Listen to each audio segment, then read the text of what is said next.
사도신경 신앙 고백함으로 주일 예배 드리도록 하겠습니다.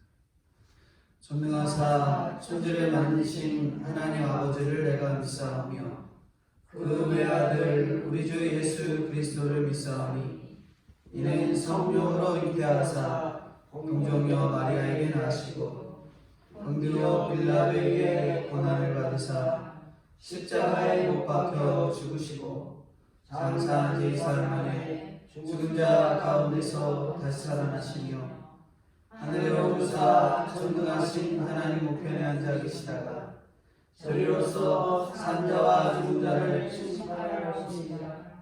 성령을 믿사오며 거룩한 공예와 성도가 서로 교통하는 것과 죄를 사하여 주시는 것과 몸이 다시 사는 것과 영원히 사는 것을 믿사옵나이다. 아멘. 찬송가 28장입니다. 찬송가 28장 찬송가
교동문 제8문입니다.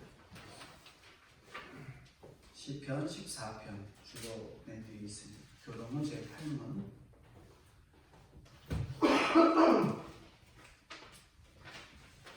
교동문 제8문 시편 14편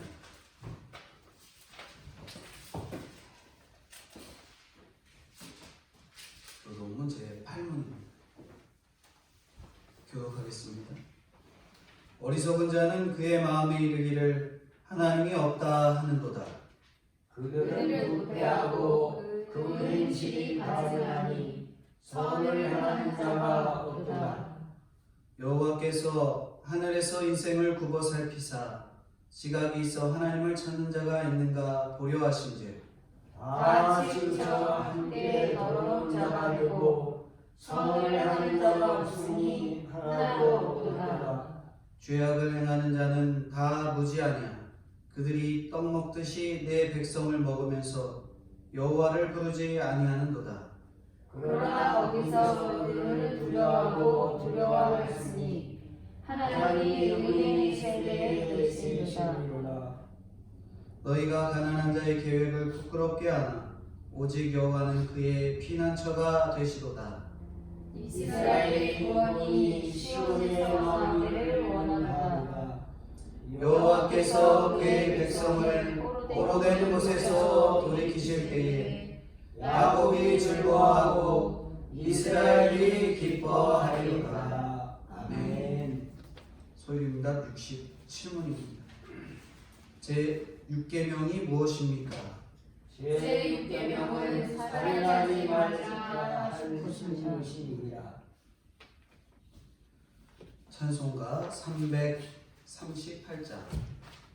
찬송가 338장에 목사님 기도해 주시겠습니다. 338장.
죽이기도 하시며 살리기도 하시고 음부에 내려가기도 하시며 올리기도 하시며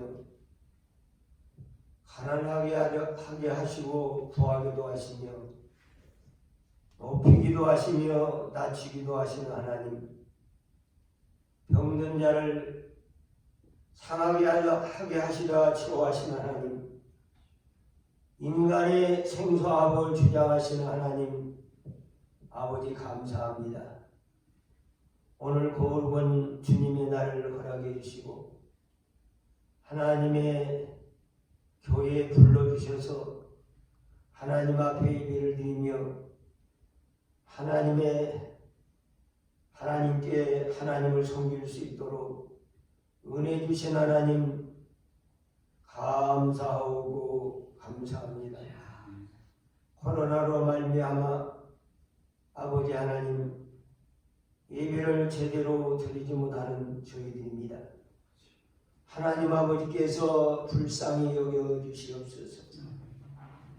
하나님 아버지께서 긍휼함을 베풀어 주시옵소서.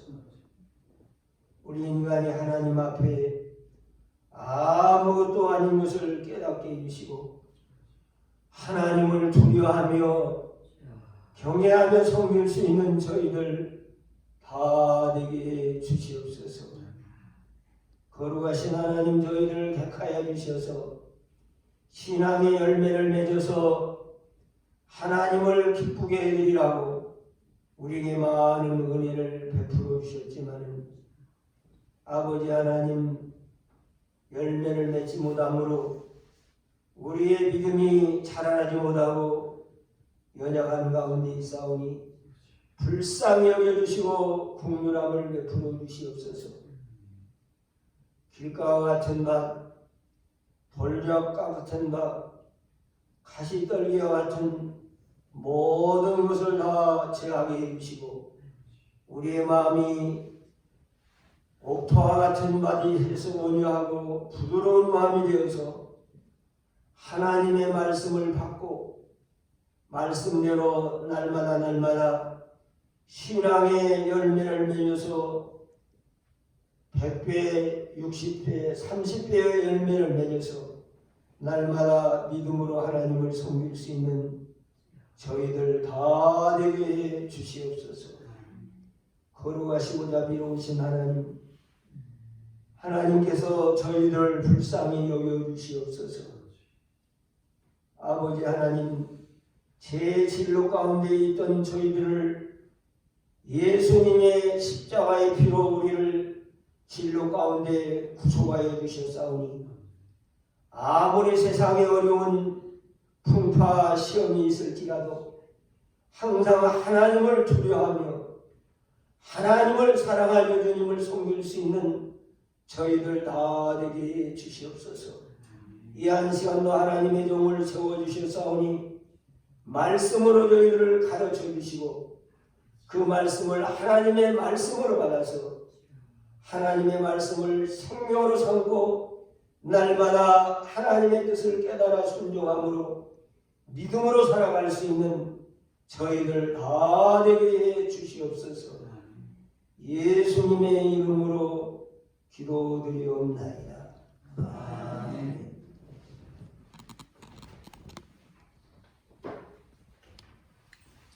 성경 말씀 보겠습니다.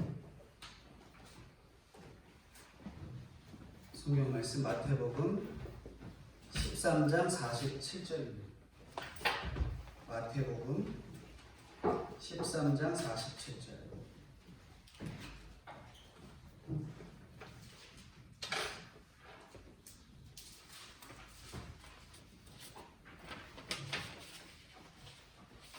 마태복음 13장 47절부터 마지막 58절까지 말씀입니다.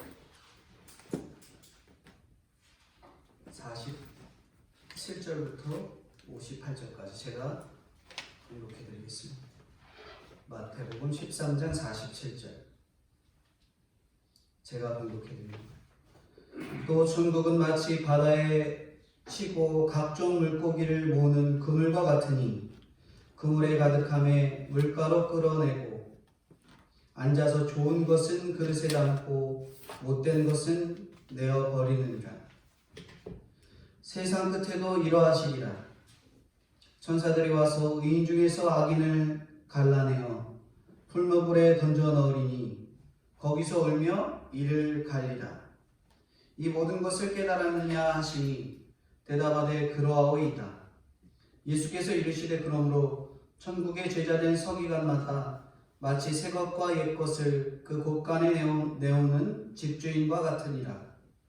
예수께서 이 모든 비유를 마치신 후에 그곳을 떠나서 고향으로 돌아가사 그들의 회당에서 가르치시니 그들이 놀라 이르되 이 사람이 지혜와 이런 능력이 어디서 났느냐?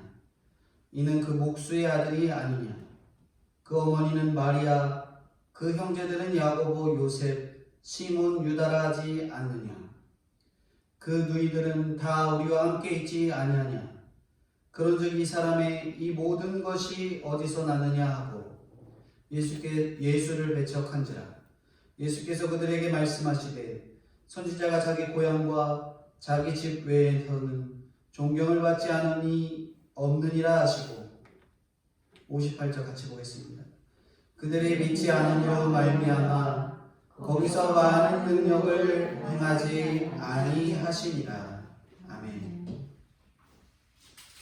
마태복음 13장 47절부터 58절까지 51절에 이 모든 것을 깨달았느냐 하시니 하는 이 본문의 말씀을 읽도록 제목은 이 모든 것을 깨달았느냐 하는 본문의 말씀입니다. 제목이 이 모든 것을 깨달았느냐. 오늘 말씀이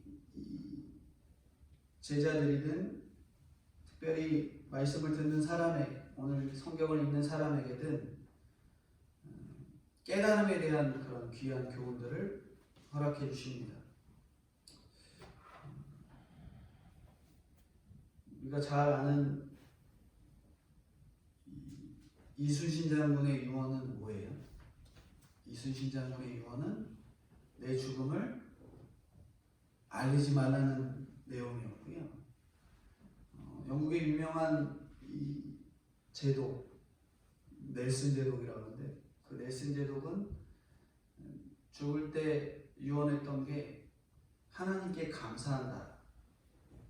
나는 내 임무를 다했다.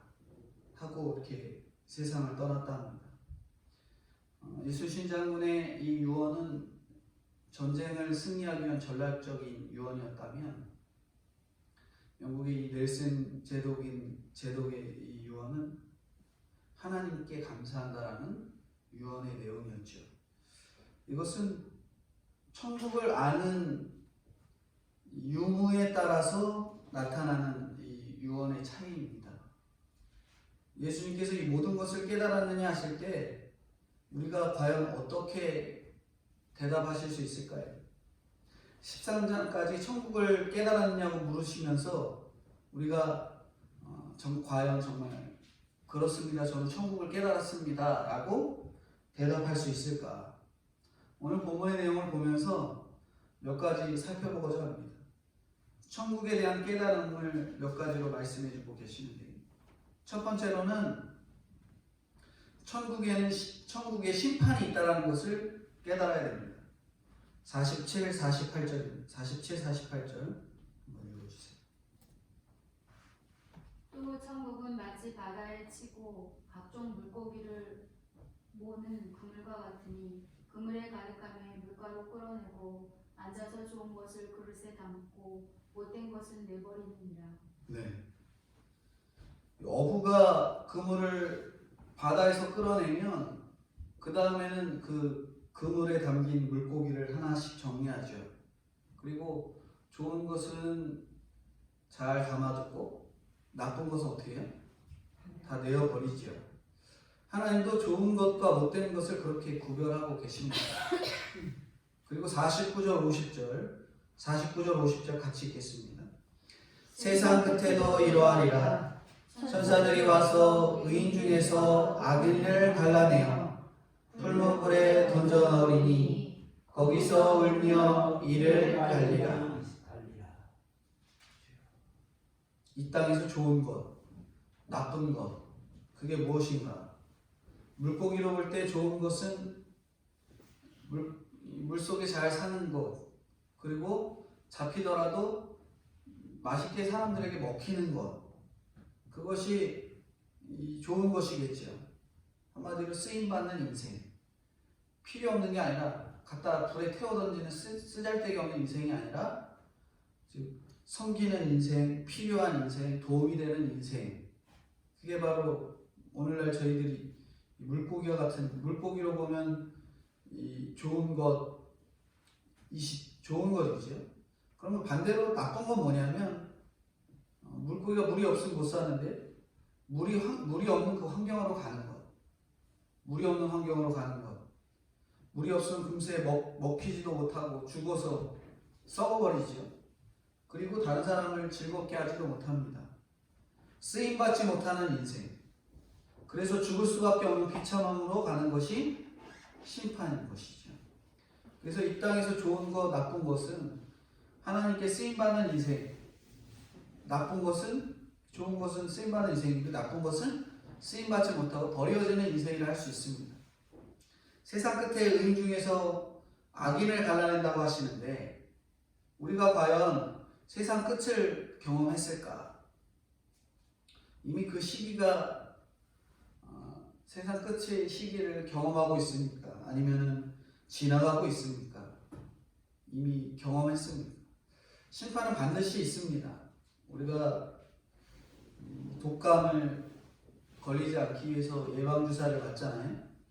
예방주사로서 이 땅에서의 심판을 미리 맛보고 영원한 심판을 당하지 않아야 하는데, 우리가 배부르고 따뜻하고 좋은 환경에서 악인을 갈라내기가 어렵습니다. 욥처럼 하루아침에 물질이 없어지고 자식이 대풍에 맞아 다 죽고 환난을 당해야 의인과 악인이 명확하게 갈라지잖아요. 우리도 마찬가지입니다. 신앙생활 하다가 큰 환난이 오면 이 사람이 진짜 신앙인인지 아닌지 시간이 지나봐야 알아요. 그 경험을 경험하고 나서 더 하나님을 의지하는가 아니면 하나님을 원망하며 떠나는가, 그 경험 후에 반드시 알아낼 수 있습니다. 우리가 이 땅에서 심판을 맛보지 않고 확신한 천국을 이야기할 수가 없는 거예요. 왜냐하면 우리가 다 100% 죄인이기 때문에 그렇습니다. 그렇기 때문에 이 땅에서 어떤 모양으로든 심판을 맛보고 풀무의 고통을 느끼는 것이 실질적으로는 복이에요. 이 땅에서 경험하는 것. 이 땅에서 경험해서 오히려 천국 가기 전에 하나님을 맛보고 천국을 맛보는 것이 진짜 복이죠. 근데 이 땅에서 아무 시험도 없고 평안하게 살다가 하나님도 모르고 세상 떠나면 오히려 천국 가기 전이 아니라 죽어서 심판대에 설 수밖에 없는 거죠. 물고기가 물이 없는 환경이 벌어지면 그것이 바로 풀무불입니다. 숨이 차서 어쩔 줄 모르죠. 하나님이 모든 것을 심판하신 후에 그보다 더 무서운 영원한 풀무불을 가르치시는 이유는 우리가 미리 알고 무릎을 꿇고 주님을 향하라는 뜻입니다. 풀무불의 고통을 맛보지 않다가 마지막에 영원한 심판으로 갈 수도 있습니다. 우리는 신앙생활을 잘한다고 했는데 부모나 배우자나 자녀가 어려운 일 겪으면 우리가 감당해내기가 쉽지 않잖아요. 신앙생활 내가 그렇게 열심히 했는데, 기도를 그렇게 열심히 했는데 내 자녀가 학교에 떨어지고 남편이 문제를 일으키고 회사에서 잘리고 내가 사고치고 교통사고 나고 병에 걸리고 그런 어려운 일들을 경험하게 되면 감당하기가 쉽지 않은 거예요. 그것이 풀무죠. 열심히 교회 다녔지만 자녀는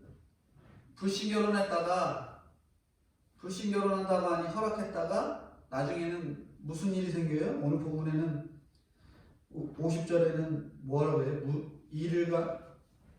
풀무불에 던져넣으니 거기서 울며 이를 갈리라 이렇게 말씀하시잖아요. 감당 안 되는 일이 생깁니다.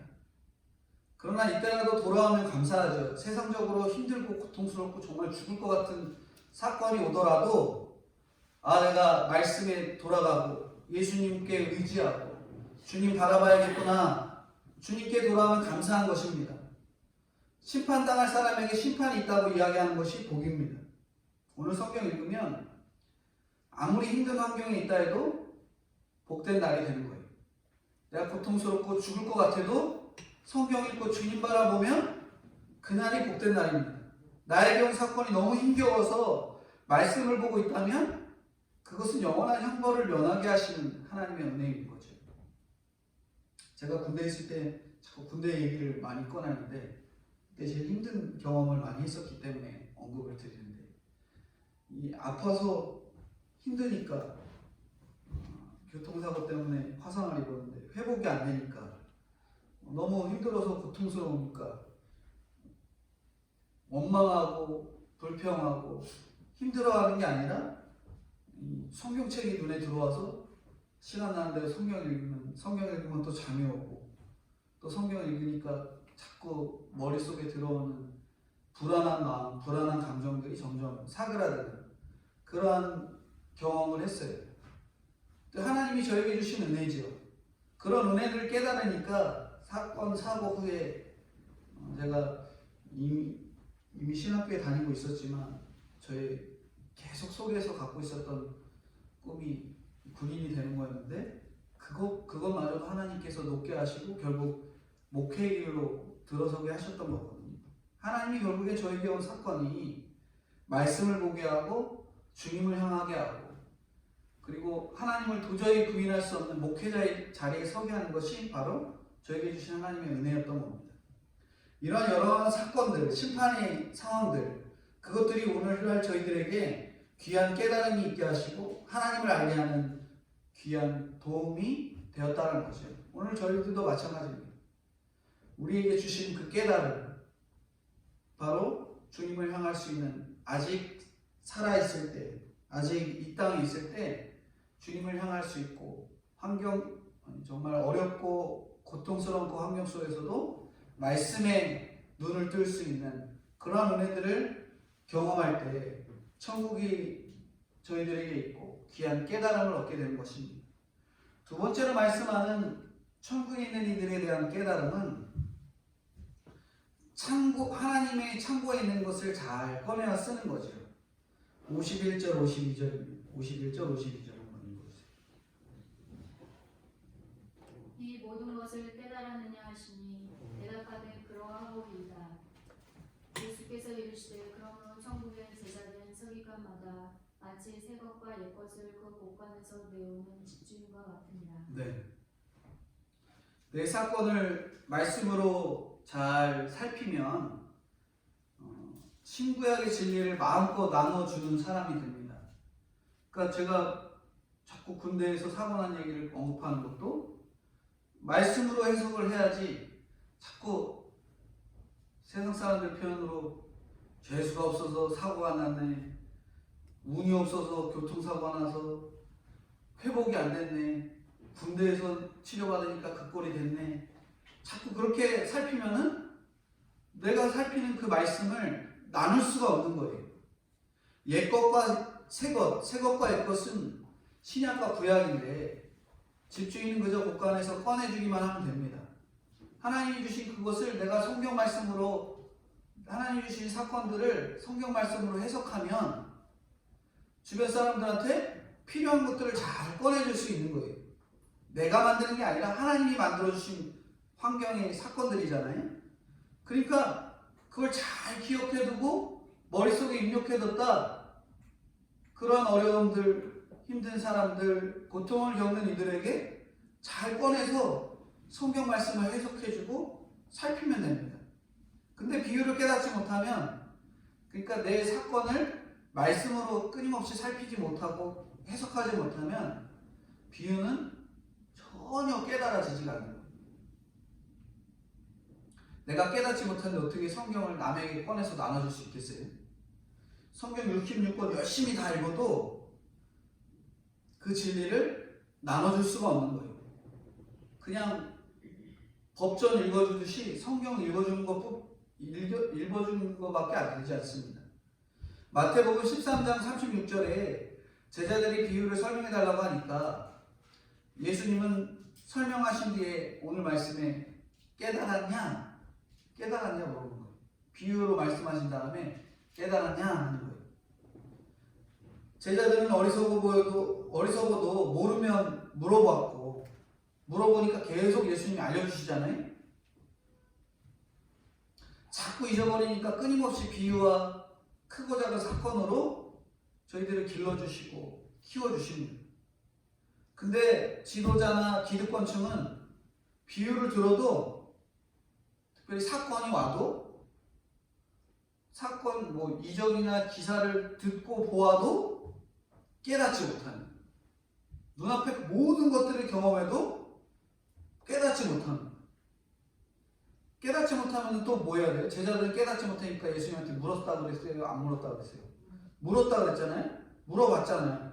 근데도 이렇게 지도자, 기득권층, 예수님이 설명을 해주고 비유로 설명해도 깨닫지 못하면 물어봐야 되는데 물어보질 않는 거예요. 이것이 바로 바리새인과 서기관들의 특징이었던 거예요. 구약의 예수님은 오실 예수님, 신약의 예수님은 이미 오신 예수님에 대한 이야기지요. 신구약을 나를 위해 죽어주신 예수님 이야기로 풀어나가야 되는데 예수 믿는 사람들을 위해 풀어주신 성경이구나. 그냥 그러니까 대충 이해하갖고는 그게 전혀 와닿지가 않는 거야. 야, 우리 다 교회 다니고 교회 다니는 사람이잖아. 우리를 위해 죽어주셨구나. 그렇게 알다가는 대충 수박 겉핥기식으로만 신앙생활하다가 나에게 오는 큰 사건을 통해서 전혀 말씀이 해석이 안 되고 주님이 하신 말씀이 뭘까? 왜 고난이 온다는데 왜 나한테 고난이 왔을까? 오히려 주님께 또 원망하고 불평할 수밖에 없는 거죠. 내게 고난의 사건이 없다면 어떻게 이 보석 같은 비유를 깨달을 수 있겠어요? 13장에 나온 7가지 비유, 겨자씨처럼 작아지고 누룩처럼 작아져서 죽어지고 썩어지는 경험을 해보지 않는 사람은 말씀의 곳간에서 아무것도 꺼내서 나눠줄 수가 없습니다. 곳간에 모이는 것이 있기 때문에 만들어낼 필요가 없는데 있는 듯 없는 듯한 이런 겨자씨, 인정받지 못하는 누룩이 되어보지 않으면 작은 자로서 아무 곳에나 들어가지 못하고 아무 사람이나 돕지 못합니다. 인간이 다 100% 죄인인지라 우리 안에 이 자존적인 교만이 있잖아요. 이런 자존적인 교만 때문에 우리는 어때요? 무릎을 꿇지 못해요. 무릎을 꿇지 못합니다. 구원 때문에 무조건적인 순종을 못합니다. 근데 세상 사람들은 뭐 때문에는 무릎을 꿇냐면 돈 때문에는 그렇게 무릎을 꿇어요. 그렇죠? 돈 때문에는 비굴하게 무릎을 꿇어도 사랑 때문에는 무릎 꿇어야 안 꿇어요. 내가 사랑 때문에는 무릎 안 꿇는다. 그런 이상한 자존심을 갖고 있죠. 그러나 겨자씨와 누룩 같은 사람은 자신이 작아지니까 천국에 들어갈 수 있는 거예요. 어떤 것에든지 내가 잘못하고 내가 회개해야 될 거리가 있으면 무릎 꿇을 수 있는 거거든요. 근데 그렇게 무릎 꿇음으로써 천국문에 들어갈 수 있는 거예요. 그래서 각계각층의 사람들을 이해할 수 있고 그들에게 맞는 양식을 말씀대로 말씀을 살펴서 그들에게 잘 내어줄 수 있습니다. 그러니까 저희들에게 있어서 과거에 있었던 그 고난의 사건들, 고난의 시간들, 그리고 그걸 통해서 믿음의 고백들, 그것들을 경험한 사람일수록 하나님의 곳간을 마음대로 열게 되니까 마음대로 여니까 진짜 부자가 된 거예요. 그러니까 우리가 과거의 경험들을 기억할 때 죽을 것 같았어. 그땐 가난하고 먹을 것도 없고 힘들고 고통스러웠어. 그것만 가지고는 성경을 전혀 살필 수가 없잖아요. 근데 그런 시간들이 오히려 나에게 믿음의 견고함을 줄 수 있었고 하나님과 가까이 할 수 있었던 계기가 되었다. 그러면서 믿음이 점점 자라서 내가 목회자가 되고 내가 성도가 되고 집사가 되고 권사님이 되고 목회자가 되고 그런 과정이 있었다라는 것을 자연스럽게 꺼내 비칠 수 있는 거죠. 그러니까 사건이나 사고들을 경험하면서도 마음대로 성경의 이 성경 본문이 기억나면서 자연스럽게 이런 사건도 있었고 이런 사건도 있었다라고 이야기해 줄 수 있고 그러면서 신앙적인 상담도 해줄 수 있고 그것이 바로 믿음의 재산의 목록이 되는 거예요. 나아가서는 그 사람들이 믿음의 능력자가 되는 거죠. 이 능력을 안 쓰면 점점 안 쓰면 녹슬어요.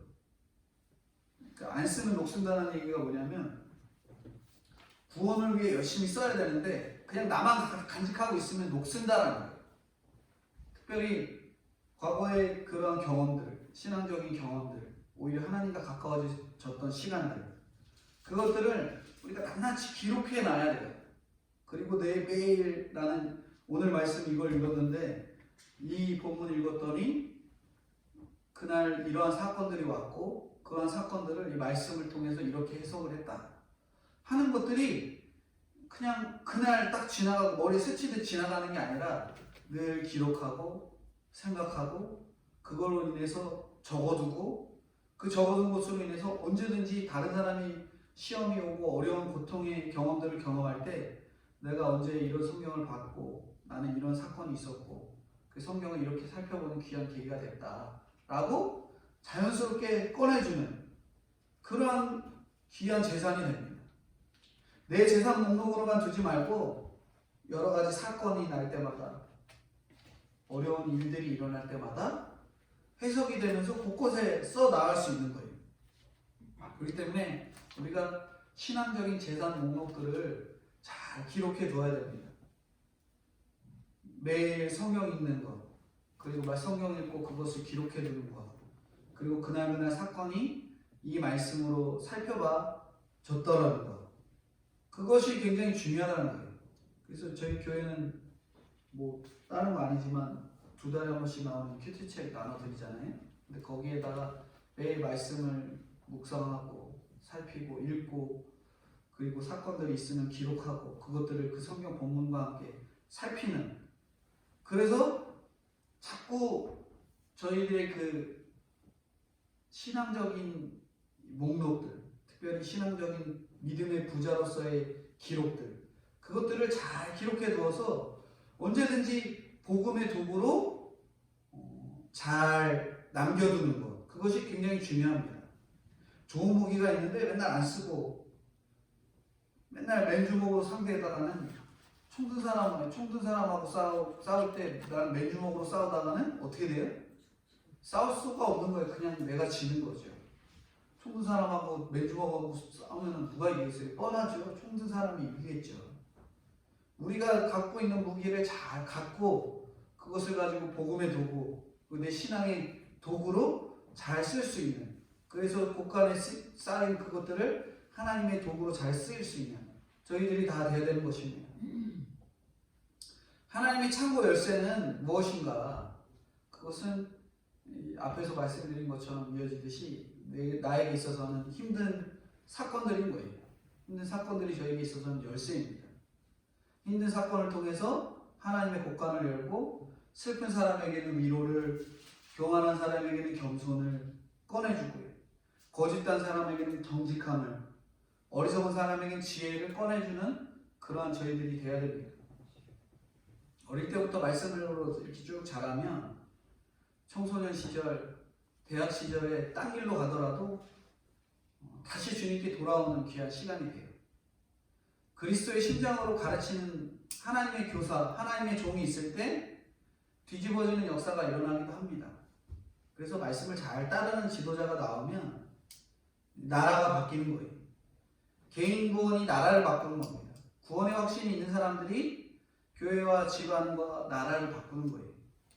두 번째 말씀은 하나님이 나에게 주신 사건은 숨기거나 피할 것이 아니라 나의 신앙의 재산이에요. 언제든지 꺼내서 복음의 일을 위해, 나의 신앙의 귀한 교훈을 위해 쓸 수 있는 저희들의 재산입니다. 주님을 찾게 해준 사건이고, 주님을 부르짖게 해준 귀한 환경이고, 주님을 부르짖게 한 질병이고, 주님을 부르짖게 한 사건이 되는 거예요. 그것을 말씀으로 해석할 수 있는 지혜를 갖도록 날마다 하나님께 감사하는 지혜를 갖는 저희들이 필요합니다. 두 번째 말씀이 그거예요. 하나님이 저희들에게 여러 가지 것들을 창고에 쌓아두게 하십니다. 그 창고에 쌓아두신 것을 저희들의 이 신앙의 연단을 위해 잘 꺼내서 쓰실 수 있는 저희들이 되어야 되겠습니다. 세 번째는 53절부터 57절입니다. 53절부터 57절. 다음 보는 것이죠. 53절부터 57절. 예수께서 이 모든 비유를 마치신 후에 그곳을 떠나서 고향으로 돌아가사 그들의 회당에서 가르치시니 그들이 놀라 이르되 이 사람의 이 지혜와 이런 능력이 어디서 났느냐? 이는 그 목수의 아들이 아니냐? 그 어머니는 마리아, 그 형제들은 야고보, 요셉, 시몬, 유다라 하지 않느냐? 네. 2절 더 나겠습니다. 56, 57. 그 누이들은 다 우리와 함께 있지 아니하냐? 그런즉 이 사람의 이 모든 것이 어디서 났느냐 하고 예수를 배척한지라. 예수께서 그들에게 말씀하시되 선지자가 자기 고향과 자기 집 외에서는 존경을 받지 않음이 없느니라 하시고. 네. 이 세 번째 말씀은 뭐냐면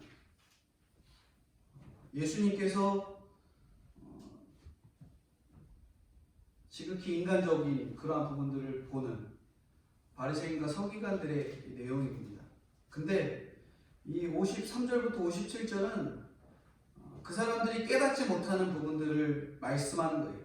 천국에 대한 깨달음 세 번째는 그 능력과 지혜가 어디에서 나오는지 깨달아야 된다는 거예요. 능력과 지혜가 어디서 나오는지. 사람들이 예수님께 지혜와 능력이 있다는 것을 인정하지 않을 수 없었어요. 왜냐하면 이미 많은 사람들을 고쳤고 이미 많은 사람들에게 복음을 전했고 그래서 깨닫게 되었어요.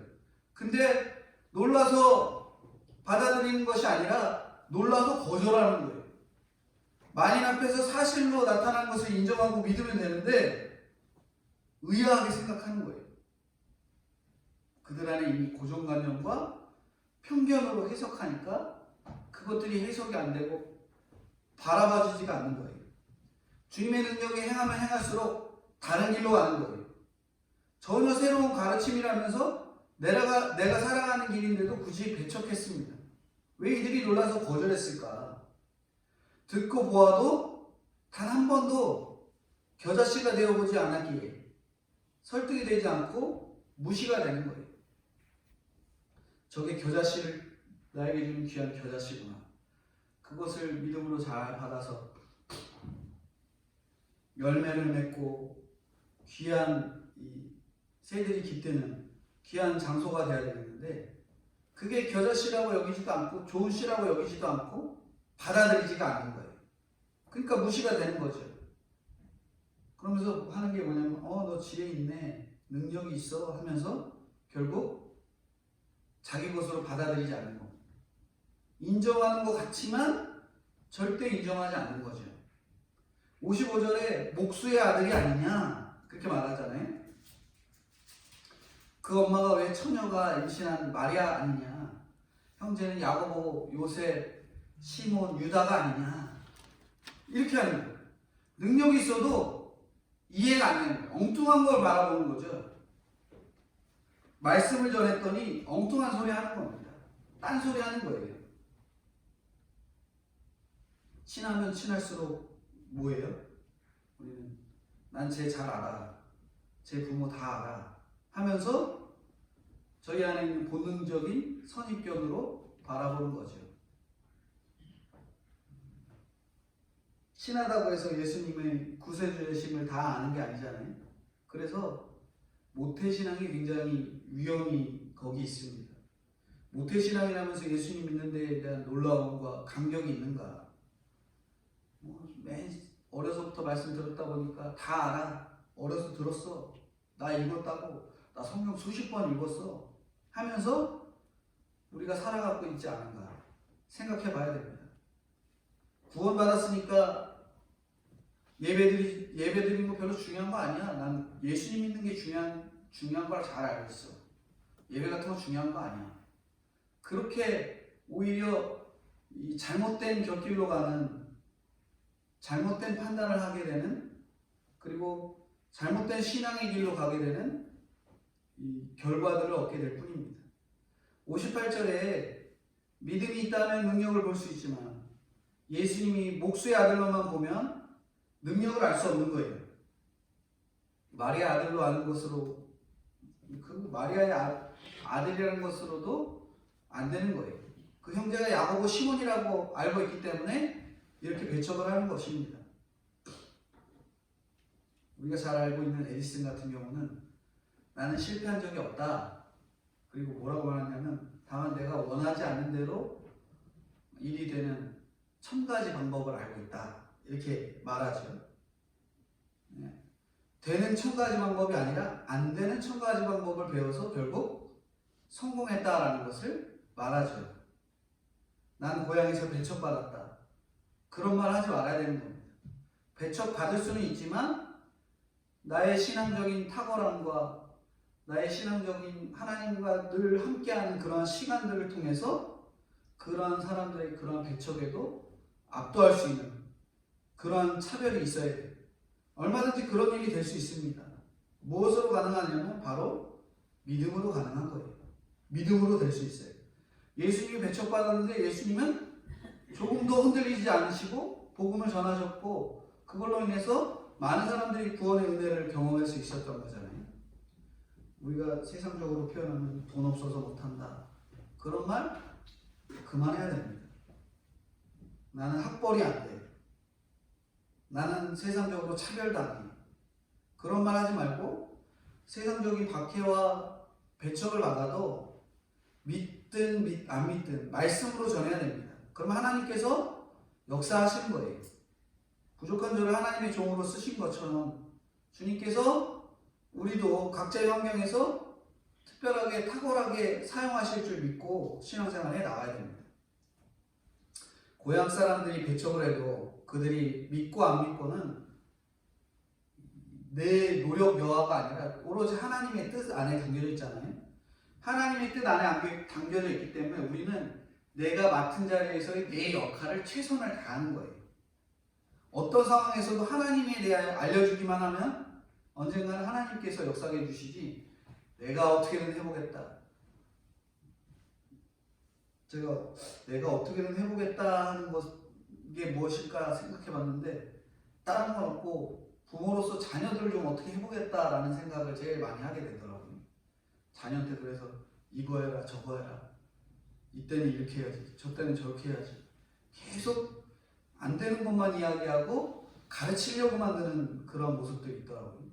근데 우리가 내가 하려고 하는 게 아니라 오로지 다 주님이 하시는 것을 늘 인정할 때 좀 살펴보고 놓아두고 자녀를 보면서 살펴두고 얘가 알아서 하게 놔두고 지 의사대로 결정하게 해주고 하는 것들이 우리에게 필요한 것입니다.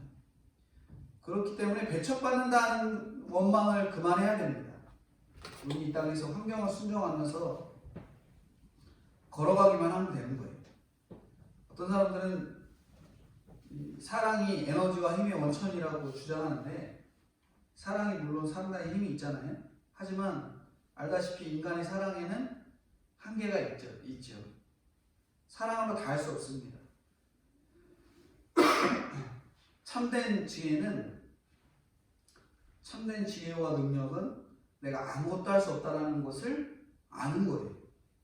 우리 이 고난이 올 때 힘들어하고 하나님께 어떻게 해요? 고난 오니까 왜 저 이렇게 힘들게 하십니까? 푸념도 하지만 근본적으로 하나님을 원망하는 마음이 들지 않아야 하는 거예요. 그게 바로 은혜입니다.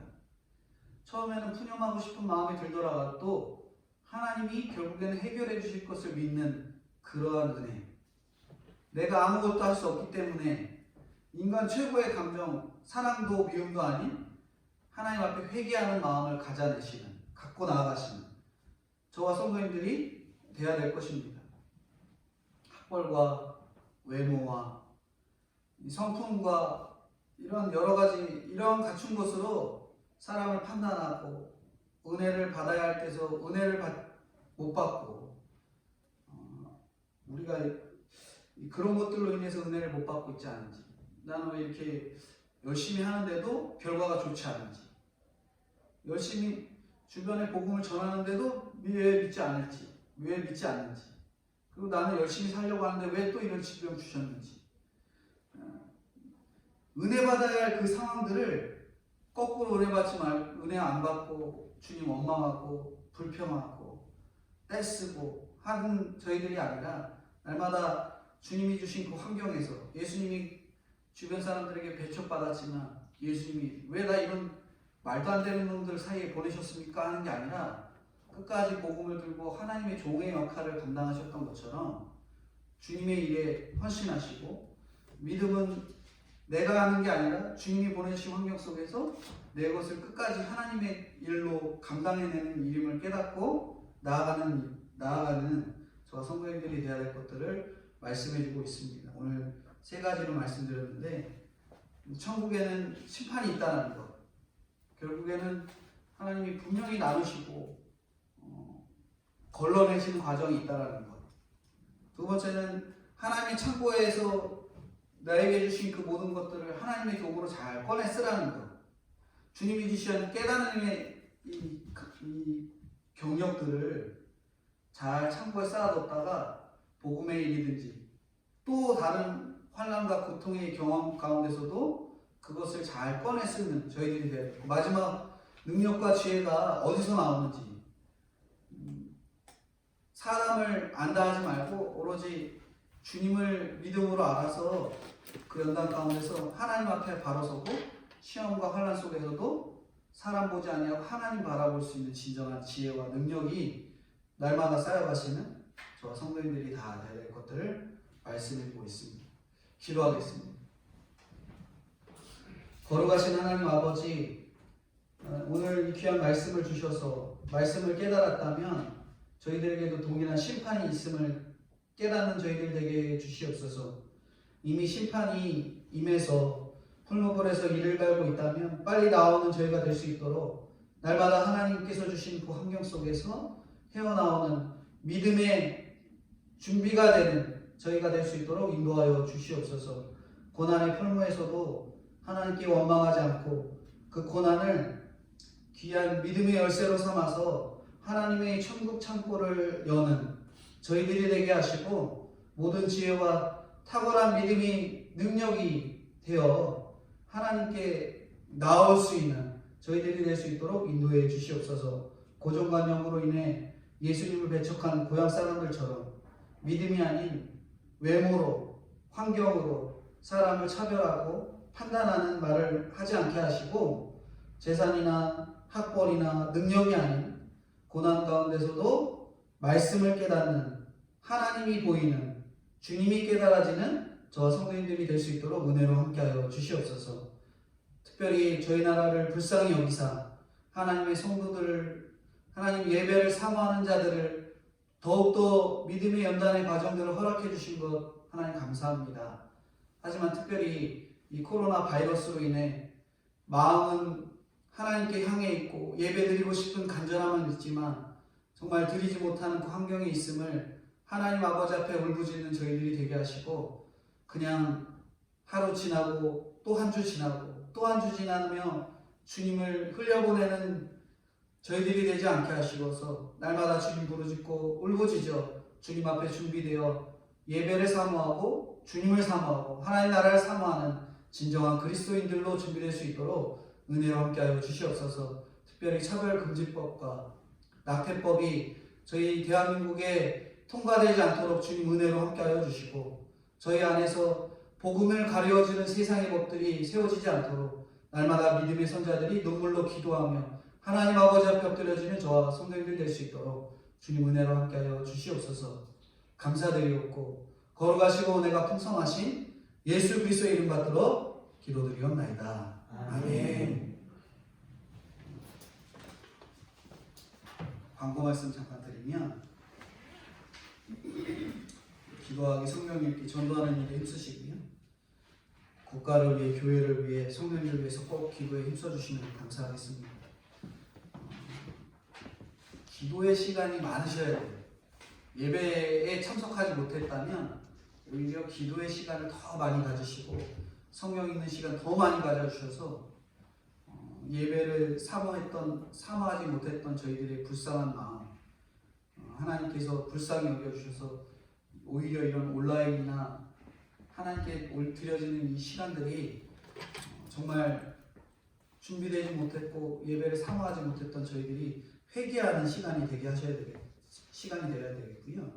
특별히 코로나 바이러스로 인해서 위생에 특별히 주의하셔서 오히려 교회 안에서 이런 바이러스가 전달되지 않도록 저희들이 힘써 주셔야 됩니다.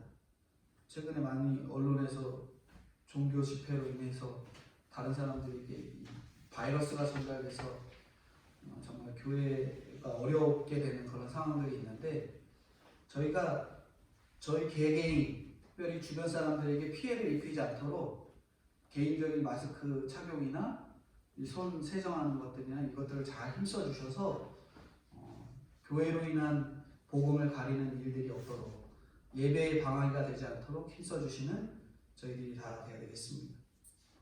제가 기도할 때도 말씀드렸는데 저희 국가의 차별금지법이나 낙태법이 통과되지 않도록 늘 기도를 해주시고요. 교회에서 선교로 후원하시는 목회자들, 선교사님들, 황아론 선교사님 가정하고 한정미 선교사님 가정, 특별히 저희 아프리카 에스와티니에 있는 이 황아론 선교사님 그쪽에 코로나 환자가 한 명 확진 환자가 나왔대요. 근데 거기는 의학이 전혀 좀 어려운 상황이기 때문에 거기까지 확진자가 나오면 거기는 저희 나라보다 상상할 수 없이 바이러스가 퍼져나갈 수 있는 상황이기 때문에 기도 많이 해주시고 오히려 그걸로 인해서 복음이 또 세워질 수 있는 계기가 해달라 거기를 위해서 기도해 주시면 감사하겠습니다. 다음 주까지 이 코로나 확진자들이 늘어나지 않게 또 기도해 주셔서 다음 주 예배는 또 잘 드려질 수 있도록 또 기도해 주시면 감사하겠습니다. 다른 주일 오늘 저녁 예배도 있는데 저녁 예배는 뭐 7시에 드리는 거 그거 잘 알고 계시면 감사하겠습니다. 찬송가 1장 부르시고 축도하는 예배 마치겠습니다. 찬송가 1장.